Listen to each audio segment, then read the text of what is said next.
नमस्कार, सुबह के 9 बजने वाले हैं और ये वक्त है 9 की 9 खबर का। मैं हूं आपके साथ विभा उपाध्याय और बुलेटिन की शुरुआत शराबबंदी पर सरकार के बड़े फैसले के साथ, जिसमें बिहार में शराब लदी गाड़ियों को 24 घंटे के अंदर सीमा पार करना होगा।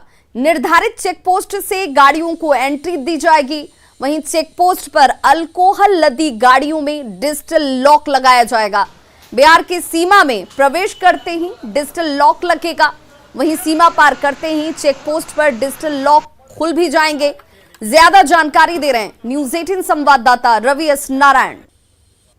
शराब को लेकर के कल बिहार कैबिनेट ने एक बड़ा फैसला लिया है और इस कैबिनेट फैसले के अनुसार बिहार मद्य निषेध और उत्पाद अधिनियम में संशोधन की स्वीकृति दी है। और इस जो नया संशोधन किया गया है उसके में जो निर्देश जारी किए गए हैं उसके मुताबिक बिहार से अब गुजरने वाले कोई भी वैसे वाहन जो शराब को लेकर के जा रहे हों या फिर किसी भी मादक द्रव्य को लेकर के अगर कोई भी वाहन अगर बिहार की सीमा में अगर घुसते हैं तो वहां पर एक खास जो घोषित चेक पोस्ट होगा वहीं से उसे गुजरने की अनुमति होगी।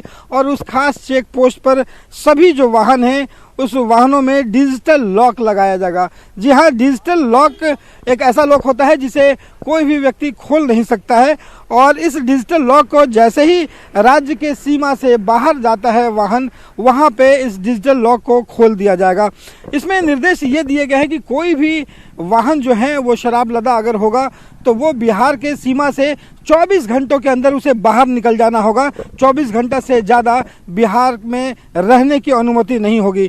तो अगर किसी राज्य से दूसरे राज्य अगर ले जाना हो तो 24 घंटा में उसे यहाँ से निकल जाना अनिवार्य होगा।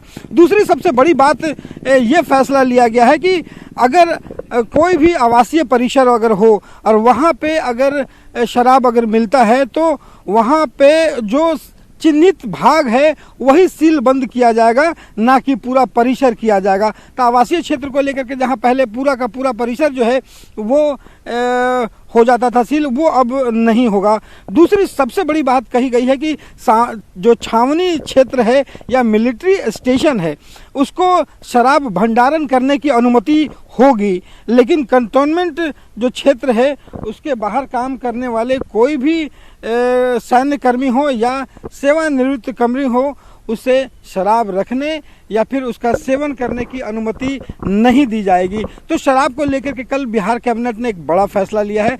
उसके मुताबिक बिहार के रास्ते से शराब तो जा सकती है, लेकिन उसके लिए डिजिटल लॉक लगाना ज़रूरी होगा और अगले 24 घंटों में बिहार के सीमा से उसे बाहर निकल जाना होगा। कैमरा पर्सन मनीष जुनेजा के साथ रवि एस नारायण, न्यूज़ 18 पटना। और अगली बड़ी खबर जो है वो भी बिहार सरकार के बड़े फैसले से जुड़ी हुई, जिसमें रोजगार को लेकर ये बड़ी जानकारी। बिहार के स्कूलों में एक बार फिर से बम्पर बहाली होने वाली है। राज्य के 8,386 प्राथमिक विद्यालयों में फिजिकल टीचर की नियुक्ति की जाएगी। नीतीश कैबिनेट की बैठक में इस पर मुहर लगाई गई है। साथ ही कोरोना काल में सरकारी विद्यालयों में साइकिल और पोशाक की राशि को लेकर भी इस साल के लिए 75% हाजिरी की अनिवार्यता को खत्म कर दिया गया है, ताकि सभी बच्चों को इस योजना का लाभ हासिल हो सके।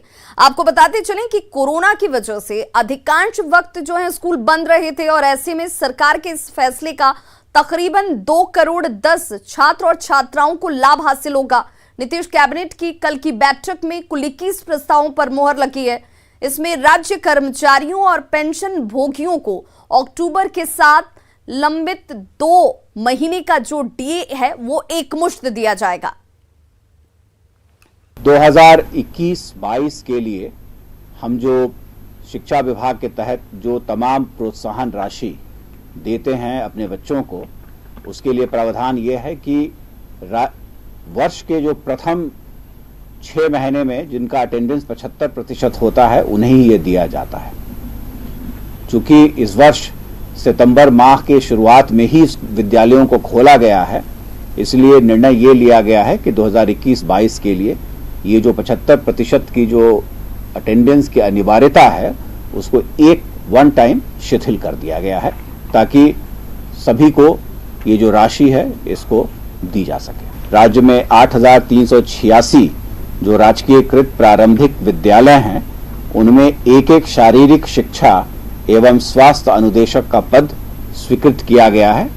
इन्हें मंथली 8,000 रुपए और प्रतिवर्ष उस पर 200 रुपए की वेतन वृद्धि दी जाएगी। ये काफी दिनों से लंबित था और इस पर आज मंत्रिपरिषद की स्वीकृति मिली है।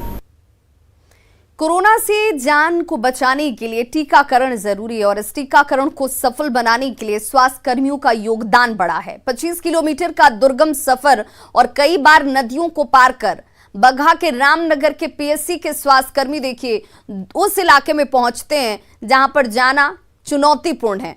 दोन इलाके की ये तस्वीर इस वक्त आपके सामने टीवी स्क्रीन पर। स्वास्थ्य विभाग की टीम ने ग्रामीणों को कोरोना के दूसरी डोज की वैक्सीन जो है वो लगाई है। दोन इलाके में जाने के दौरान स्वास्थ्य कर्मियों को किन परेशानियों का सामना करना पड़ा ये तस्वीरें खुद ब खुद बयां कर रही हैं। कभी नदी पार करना पड़ा तो कभी पैदल चलकर लोगों तक पहुंचने के लिए ये तमाम चुनौतियां उठानी पड़ी और कोरोना का टीकाकरण स्वास्थ्य कर्मियों ने तब जाकर किया है। मुसीबतों और परेशानियों से संघर्ष कर इन स्वास्थ्य कर्मियों ने लोगों को दुर्गम इलाके में जाकर टीका लगाया। हमारे क्षेत्र के जितने भी दोन क्षेत्र हैं सभी में आज कोविड का वैक्सीनेशन हम करवा रहे हैं और करवा रहे हैं बहुत मुश्किल से। हमारी टीम जो कि करीब 35 मेंबरान हैं बहुत सी बाधा पार करके बहुत अपने डिफिकल्ट जोन को अपने जान में जोखिम रख के वहाँ पर काम कराए हैं। बीच बीच में गाड़ी भी की भी दिक्कत हुई है, फंसी भी है, अभी भी जो है सामान आने में दिक्कत हो रही है। फिर भी दोन क्षेत्र का प्रथम डोज कंप्लीट करा दिया गया है और अब जो है जो भी है वो सेकेंड डोज की बात होगी। मधुबनी रेलवे स्टेशन पर एंटीजन किट से जांच में पॉजिटिव पाए गए यात्रियों की जब आरटी-पीसीआर जांच कराई गई है तो रिपोर्ट निगेटिव आई है। निगेटिव आने पर एंटीजन किट पर अब सवाल खड़े होने शुरू हो गए हैं। दिल्ली से मुंबई आए 69 यात्री एंटीजन किट से जांच में कोरोना संक्रमित पाए गए थे, लेकिन आरटी-पीसीआर जब जांच हुई तो 36 यात्रियों की रिपोर्ट जो है वो निगेटिव आ जाती है। लेकिन इस पूरे प्रकरण के बाद कोरोना जांच में इस्तेमाल हो रही एंटीजन किट पर सवाल उठने लगे हैं। मधुबनी में इस पूरे मामले में सिविल सर्जन से बातचीत की न्यूज़ 18 संवाददाता अमित रंजन ने। सर अभी जैसे मधुबनी में अब जीरो है, एक भी पॉजिटिव केस कोई नहीं है अभी। हाँ अभी हम कह सकते हैं क्या कि मेरा वो तो मीन्स संशय के दायरे में आ गया ना। अब जो भी 36 सब निगेटिव, तो बाकी रेस्ट भी है मोस्ट लाइकली उसको हम लोग कंसिडर नहीं कर रहे हैं। हमने स्टेट से रिक्वेस्ट भी किया है कि उसको भी पॉजिटिव नहीं माना जाए। अभी मैंने लेटर रिक्वेस्ट किया है कि चूंकि आधा से ज़्यादा केस मेरा निगेटिव आ गया इसलिए उसको भी अभी तो जिनकी रिपोर्ट अभी फिर दोबारा जो जांच की रिपोर्ट आनी है वो भी अभी मानकर चला जा रहा है कि उनका भी चेंज होगा, वो निगेटिव ही अभी उसको इसीलिए अभी उसको पॉजिटिव मान के नहीं चला जाए। जैसा आएगा कहीं 36 तो क्लियर कट निगेटिव हो गया, तो ये ऐसा हमने अनुरोध किया है राज्य सरकार से। अभी फिलहाल वो लोग होम आइसोलेशन में ही है सर। हम हाँ उन लोगों को होम आइसोलेशन कर। तो ये कहा जा सकता है कि मधुबनी जिले के लिए काफ़ी राहत की बात है, क्योंकि अभी जैसे एक और जैसे अभी त्योहारों का सीजन भी शुरू हुआ है और साथ में जो पंचायत का लोकतंत्र का त्यौहार भी यहाँ पूरे चरम पर है, उसको लेकर के भी काफ़ी भीड़ हो रही है। ऐसे में ये बड़ी खबर सामने आने के बाद कि यहाँ मधुबनी में अभी जो एकाएक पॉजिटिव मरीजों की संख्या बढ़ने की खबर आई थी वो झूठी साबित होने के बाद यहाँ लोगों को काफ़ी राहत मिली है। लेकिन अभी भी कोरोना को लेकर के सावधानी बहुत ज़रूरी है, क्योंकि मास्क और 2 गज दूरी जो है वो अभी बनाए रखना जरूरी है। ऐसे में बस ये सावधानी से ही कोरोना से हम लोग जंग जीत सकते हैं। अमित रंजन, न्यूज़ 18 मधुबनी। मधुबनी के झंझारपुर कोर्ट में दुष्कर्म की कोशिश के मामले में जेल में बंद आरोपी को पीड़िता समेत गांव की तमाम महिलाओं का 6 महीने तक कपड़ा धोने और आयरन करने की शर्त पर जमानत दी गई है। अदालत के इस आदेश के बाद झंझारपुर कोर्ट एक बार फिर से सुर्खियों में है।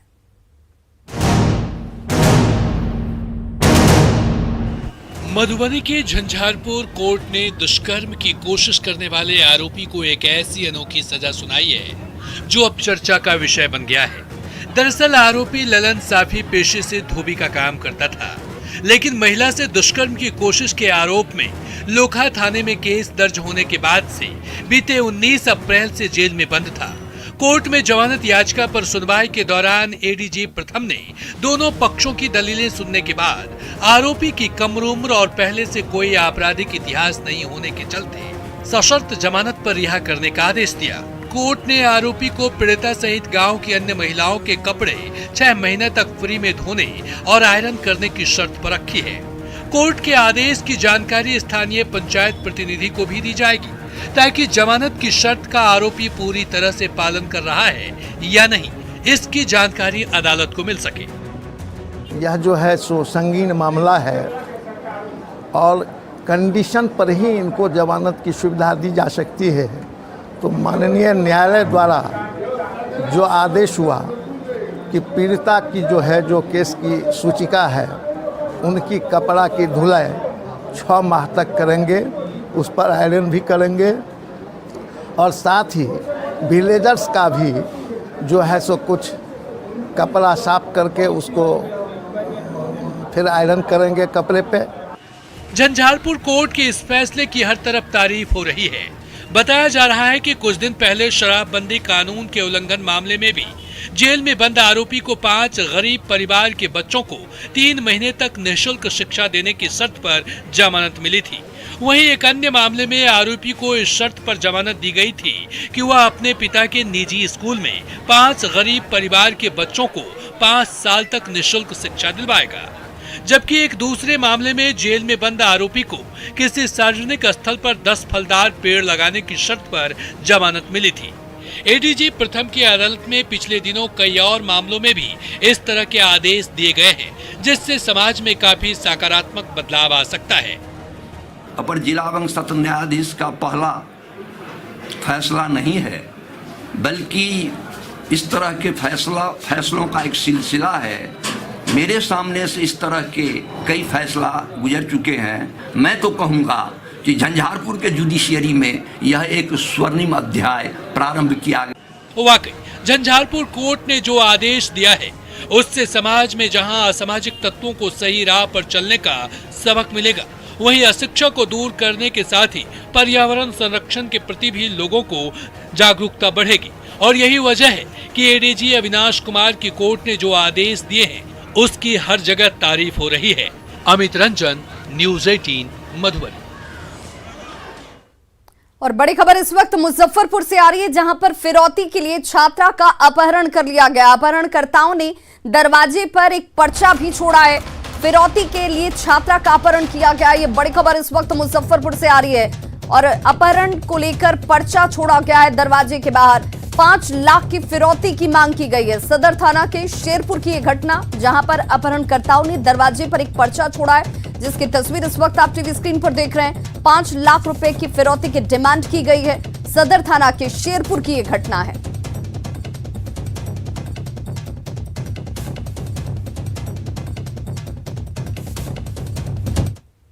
और पटना के बेऊर जेल का एक वीडियो इस वक्त वायरल हो रहा है, जिसमें एक कैदी मौज मस्ती करता दिख रहा है। आपके सामने भी वो वीडियो जो कैदी नजर आ रहा है आपको इस वीडियो में, उसका नाम रविंद्र कुमार है। और आप इन तस्वीरों में साफ देख सकते हैं कि कैसे यहां पर एक कैदी लेटा हुआ है और दूसरा कैदी उसके पैर दबा रहा है। न्यूज़ 18 हालांकि इस वीडियो की पुष्टि नहीं करता।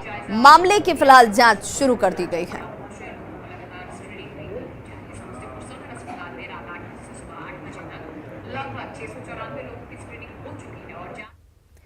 मुजफ्फरपुर में प्रेमी के साथ मिलकर पति की बेरहमी से हत्या करने वाली पत्नी और उसके प्रेमी को पुलिस ने गिरफ्तार कर लिया है। दरअसल शनिवार को बालूघाट मोहल्ले में एक घर में साजिश के तहत ब्लास्ट किया गया। प्रेमी के साथ मिलकर पत्नी ने पति की हत्या की, उसके शव के टुकड़े किए और उसके बाद उसे ड्रम में डालकर आग के हवाले कर दिया गया। एफएसएल की टीम 3 घंटे तक पूछताछ करती है। जांच में इसका खुलासा हुआ और अब दोनों ही आरोपी गिरफ्त में हैं।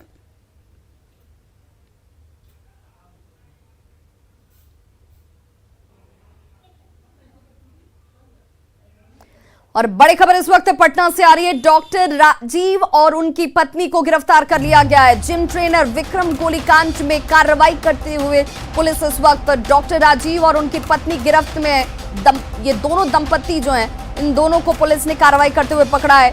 5 लोगों की गिरफ्तारी दंपत्ति समेत इस वक्त हो चुकी है। महिला थाने में पुलिस इन दोनों से पूछताछ करती हुई शूटर भी पकड़ लिया गया है, जिसने गोली चलाई थी। एक बड़े अधिकारी ने इसकी पुष्टि भी की है। पटना पुलिस इसे लेकर आज खुलासा कर सकती है। लेकिन इस वक्त जो बड़ी जानकारी सामने आ रही है, डॉक्टर राजीव और उनकी पत्नी गिरफ्तार किए जा चुके हैं और दंपत्ति समेत 5 लोगों की गिरफ्तारी जिम ट्रेनर विक्रम गोलीकांड में इस वक्त। तो दंपत्ति समेत 5 लोग गिरफ्त में आए। जिम ट्रेनर विक्रम के ऊपर ताबड़तोड़ गोलियां चलाई गई थी और जिम ट्रेनर ने अपना बयान दर्ज कराया था जिसमें पत्नी के ऊपर एफआईआर दर्ज की गई थी। और देखिए इस वक्त डॉक्टर दंपत्ति आपको लाल घेरे में नजर आ रहे होंगे। जो तस्वीर हम आपको दिखा रहे हैं, इन्हीं दोनों के ऊपर साजिशन गोली चलवाने का आरोप लगाया गया था जिम ट्रेनर की तरफ से। अब इन दोनों की गिरफ्तारी की जा चुकी है। डॉक्टर राजीव सिंह पहली तस्वीर और ये खुशबू सिंह डॉक्टर राजीव सिंह की पत्नी, जिसे लेकर जिम ट्रेनर ये कहा था कि लगातार बातचीत हो रही थी और बाद में जिम ट्रेनर को टारगेट किया गया। सहयोगी संजय हमारे साथ इस वक्त फोन लाइन पर ज्यादा जानकारी के साथ जुड़ गए हैं पटना से। संजय, एक बड़ी गिरफ्तारी मानी जाएगी, आरोप में सत्यता पाई गई होगी और अब ये गिरफ्त में है। देखिए, निश्चित तौर पर पटना के एक बड़े अधिकारी से, पटना पुलिस प्रशासन के बड़े अधिकारी से बात हुई है। उन्होंने कहा है कि इन दोनों को गिरफ्तार किया गया है। हालांकि अधिकारी पे कैमरे के सामने भी पुलिस कुछ नहीं बोल रही है, लेकिन जो सूत्र हैं, जो पुलिस अधिकारी हैं, वो बता रहे हैं कि इन दोनों को गिरफ्तार कर लेगा। और इनके अलावा 3 जो शूटर्स हैं उन्हें गिरफ्तार किया पटना पुलिस ने। और इन तीनों शूटर्स ने इस बात को कबूल किया पटना पुलिस के अधिकारियों के सामने कि 3 लाख रुपए की सुपारी दी गई थी। जो डॉक्टर हैं, डॉक्टर राजीव सिंह और उनकी पत्नी खुशबू सिंह पर कॉन्स्पिरेसी रचने का आरोप जो शूटर्स हैं उन्होंने भी लगाया है। और एक तरीके से इस बात की पुष्टि हो गई थी, लगातार ये बातें चली आ रही थी और शूटर्स ने भी कई बार बयान दिए घायल होने के बाद कि उसके खिलाफ जो साजिश रची गई थी गोली मारने में, डॉक्टर राजीव सिंह और उनकी पत्नी, इन दोनों का हाथ था। पुलिस ने इन दोनों को पिछले दिनों हिरासत में भी लिया था और कई घंटों की पूछताछ के बाद पाटलिपुत्र थाने से इन्हें देर रात छोड़ दिया गया था। लेकिन अब पुलिस के पास पुख्ता सबूत है। पुलिस अधिकारी भी कहीं न कहीं इस बात को स्वीकार कर रहे हैं और देखना होगा इस मामले में। आज संभवतः इस पूरे मामले का खुलासा कर दिया जाएगा और पटना पुलिस। संजय, तो क्या ये मानकर चलें कि पटना पुलिस आज इससे लेकर खुलासा कर सकती है, प्रेस कॉन्फ्रेंस कर जानकारियां साझा की जा सकती हैं? देखिए, निश्चित तौर पर फिलहाल इन दोनों को महिला थाने पर रखा गया है और महिला थाने में पूछताछ कर रही, रात भर पूछताछ चली है। और पटना पुलिस प्रशासन के जो अधिकारी जिन्होंने न्यूज 18 से बातचीत की है, उन्होंने कहा कि संभवतः आज पटना पुलिस इस पूरे मामले का खुलासा मीडिया के सामने कर देगी। जी, बहुत बहुत शुक्रिया संजय इस तमाम जानकारी के लिए। रांची के उरमांझी में बीजेपी नेता की गोली मारकर हत्या कर दी गई। बीजेपी एसटी मोर्चा के जिला अध्यक्ष जीतराम मुंडा की अपराधियों ने हत्या की है। अपराधियों ने जिस वक्त ये ताबड़तोड़ गोली चलाई, जीतराम मुंडा समेत 2 नेताओं को बाइक सवार अपराधियों ने गोली दागी, जिसमें गोली जाकर जीतराम मुंडा को लगती है, उनकी मौत हो जाती है। बीजेपी एसटी मोर्चा के जिला अध्यक्ष जीतराम मुंडा की मौत हुई, वहीं बीजेपी नेता राजकिशोर इस दौरान घायल हो जाते हैं। बताया जा रहा है कि चाय पीने के दौरान पालू के आर्यन लाइन होटल के पास अपराधियों ने बीजेपी नेता को टारगेट किया, गोली मारी गई। बीजेपी नेता की हत्या से अब तमाम बीजेपी नेताओं में आक्रोश है। व्यवस्था की स्थिति है वो पूरे तरीके से कोलैप्स कर गई है और जिस तरीके से भाजपा के नेताओं को टारगेट करके उनकी हत्याएं की जा रही हैं, ये बेहद ही अफसोसजनक और चिंताजनक बात है। आज भारतीय जनता पार्टी राज्य जिला के ग्रामीण के जिला अध्यक्ष श्री जीतराम मुंडा की सरेशाम ओरमांझी में हत्या कर दी गई, लेकिन हत्या के कुछ घंटे के बाद भी अभी तक पुलिस को कोई सुराग नहीं मिला है। और ये कोई पहली घटना नहीं है, इससे पहले भी भाजपा के बड़े नेताओं को निशाना बनाया जा चुका है। वो धनबाद के सतीश सिंह जी की बात करें या जयवर्धन सिंह जी की लातेहार में बात करें, तो हम सरकार को अल्टीमेटम देते हैं कि अगर 24 घंटे के भीतर हत्यारों की गिरफ्तारी नहीं हुई, इनकी शिनाख्त नहीं हुई, उन्हें पकड़ा नहीं गया, तो हम सड़क पर उतरने को मजबूर हो जाएंगे। अक्सर विवादों में रहने वाले जामताड़ा से कांग्रेस विधायक डॉक्टर इरफान अंसारी का एक ऑडियो सोशल मीडिया पर इस वक्त वायरल हो रहा है। वायरल ऑडियो में डॉक्टर इरफान अंसारी गुमला सदर से एसडीओ रवि आनंद को धमकाते हुए नजर आ रहे हैं।